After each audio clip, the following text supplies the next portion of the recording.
Berlin, 1948. A 7-year-old girl named Mercedes Simon sits down to write a letter. The city around her lies in ruins. 2 million people face starvation. Soviet forces have blockaded all roads and railways into West Berlin. But Mercedes isn't writing about hunger or fear. She's writing to complain about an American pilot. His cargo planes fly over her house constantly, scaring her family's chickens. And during the blockade, when eggs are more valuable than gold, those chickens have stopped laying. "Dear chocolate uncle," she writes, "your planes scare our chickens. Please drop candy by the garden with the white chickens." The pilot, Lieutenant Gail Halvorsen, writes back. He encloses sticks of chewing gum and a lollipop. 24 years later, in 1972, they met face to face, and their friendship would last until Halverson's death in 2022 at age 101. This is how a child's letter and a pilot's kindness became one of history's most enduring friendships. June 24, 1948. Soviet forces cut off all ground access to West Berlin. No trucks, no trains, nothing moves on land into the city. Over 2 million civilians, men, women and children, face starvation. Berlin had been divided after Germany's defeat in 1945. The Western Allies, America, Britain and France, controlled West Berlin. The Soviets controlled East Berlin and all surrounding territory. When the Western Allies introduced a new currency in their zones, Soviet dictator Joseph Stalin responded by blockading West Berlin completely. The goal was simple: starve the Western Allies out of Berlin or force them to abandon the city. President Harry Truman refused both options. On June 26, 1948, the Berlin Airlift began. American and British cargo planes would supply the entire city by air. Food, fuel, medicine, everything West Berlin needed to survive would be flown in. The task seemed impossible. Berlin needed approximately 4,500 tons of supplies daily just to sustain basic existence. In June 1948, Allied aircraft managed only 90 tons per day. By July, they reached 1,000 tons daily, still far short. Pilots flew around the clock. Planes landed at Tempelhof Airport every few minutes. The operation was massive, dangerous, and utterly unprecedented. At least 78 American, British and German crew members would die in accidents during the 15-month operation. Among the pilots was 27-year-old First Lieutenant Gail Seymour Halverson from Utah. Gail Halvorsen was born October 10, 1920 in Salt Lake City, the son of sugar beet farmers. He grew up in Idaho and Utah during the Depression. His family struggled. Luxuries were rare and candy was special. In fall 1941, Halverson earned his private pilot's license through a scholarship program. When Pearl Harbor was attacked in December, he joined the Civil Air Patrol, then the Army Air Forces. He served as a transport pilot during the war, flying supplies in the South Atlantic. After the war, he stayed in what became the United States Air Force. In July 1948, he volunteered for the Berlin Airlift. He flew a Douglas C-54 Skymaster, a 4-engine cargo aircraft carrying food, coal and medicine into besieged Berlin. One July afternoon, Halverson had time between flights. He walked to the end of Tempelhof's runway where a barbed wire fence separated the airfield from a residential area. On the other side of the fence stood about 30 German children, watching the planes land. Halverson approached them. They didn't beg. They didn't ask for anything. That struck him. These children were starving, yet they stood quietly, just grateful that food was arriving. Halverson reached into his pocket. He had 2 sticks of Wrigley's double mint gum. He broke them into pieces and passed them through the fence. The children who received gum tore off strips of the wrapper and shared them with others who hadn't gotten any. They smelled the wrapper paper like it was treasure. That moment changed everything for Halverson. These were German children, former enemies, and they were grateful for wrapper paper. He promised them he'd return the next day and drop candy from his plane. One child asked, "How will we know it's your plane? All the planes look the same." Halverson thought for a moment. "I'll wiggle the wings," he said. The next day, July 1948, Halverson tied 2 chocolate bars to a handkerchief parachute and dropped them over Tempelhof during his approach. He wiggled his wings as promised. Word spread immediately. The children told their friends. Within days, dozens of children waited by the fence. Halverson kept dropping candy, attaching parachutes made from handkerchiefs. Other pilots in his unit noticed and asked to join. They donated their own candy rations. Halverson kept the operation secret from his commanding officers. Technically, he was violating regulations by dropping unauthorized items, but after 3 weeks, a newspaper ran a story. His commanding officer called him in. Halverson expected discipline. Instead, his commander said, "You started something. Now we're going to run with it." The operation was officially named Little Vittles, a play on Operation Vittles, the airlift's code name. Halverson became its face. Letters poured in from American children sending candy.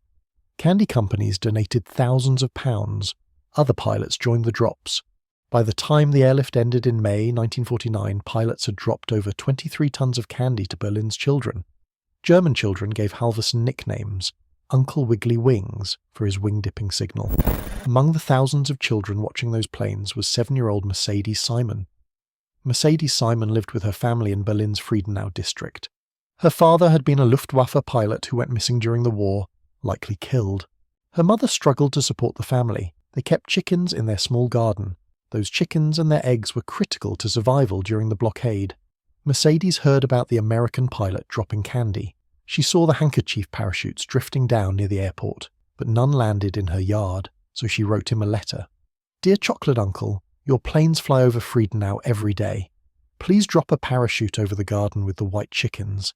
They've stopped laying. When you see the white chickens, drop it there." She included her address, Leyden Alley 20, Friedenau, Berlin. Weeks passed. Then an envelope arrived. Inside was a letter from Lieutenant Gail Halvorsen. He'd written back, and he'd enclosed sticks of chewing gum and a lollipop. For Mercedes, the gesture meant everything.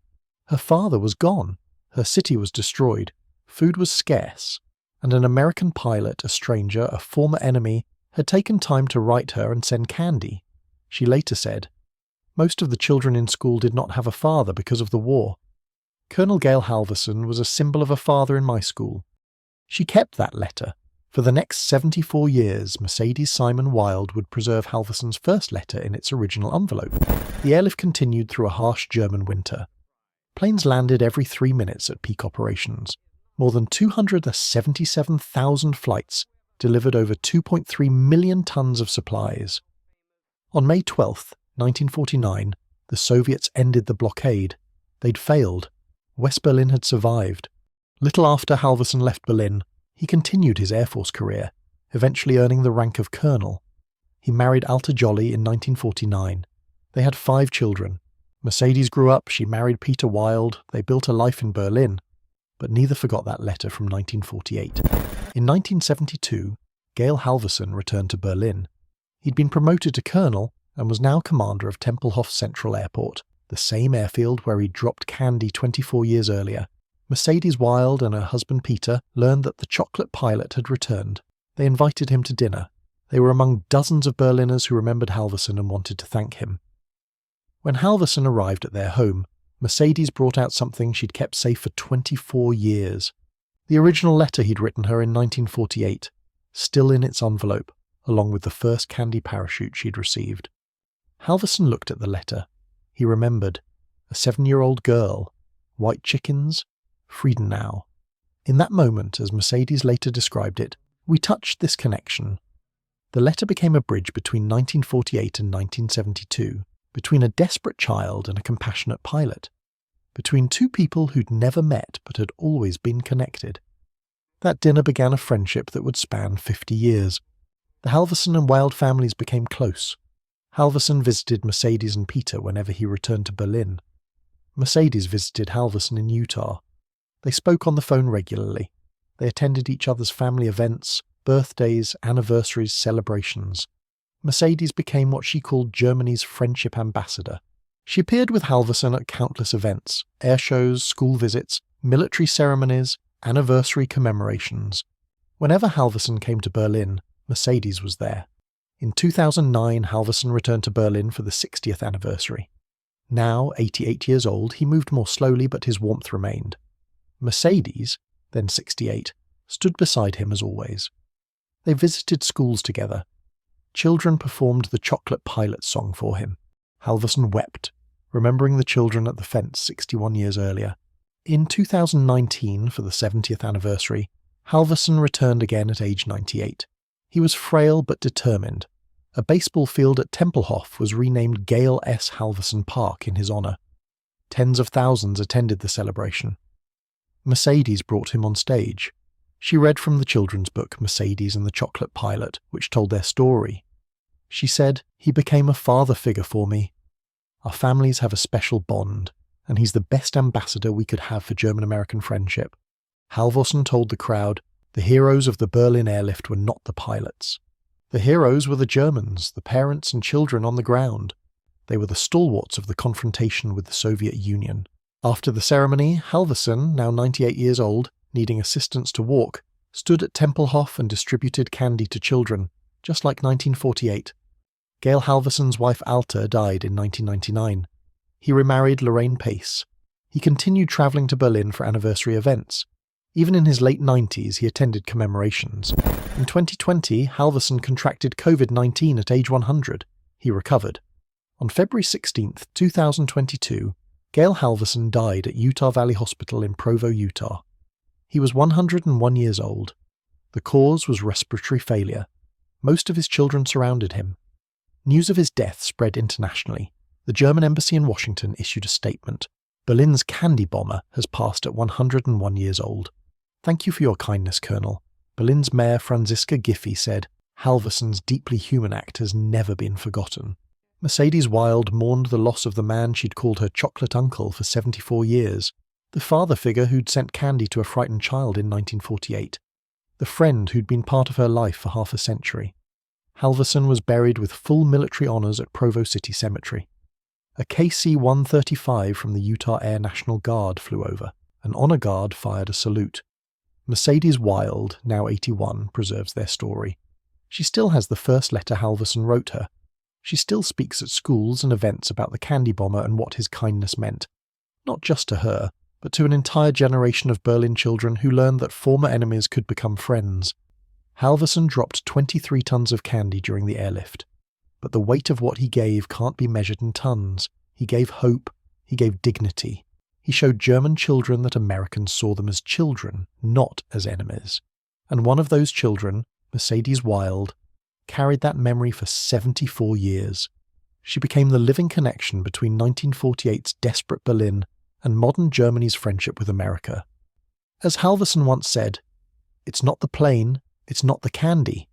It's the spirit of people who just don't give up."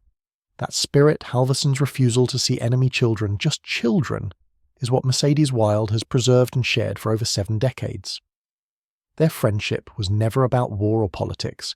It was about one simple truth: small acts of kindness can change the world, one child at a time.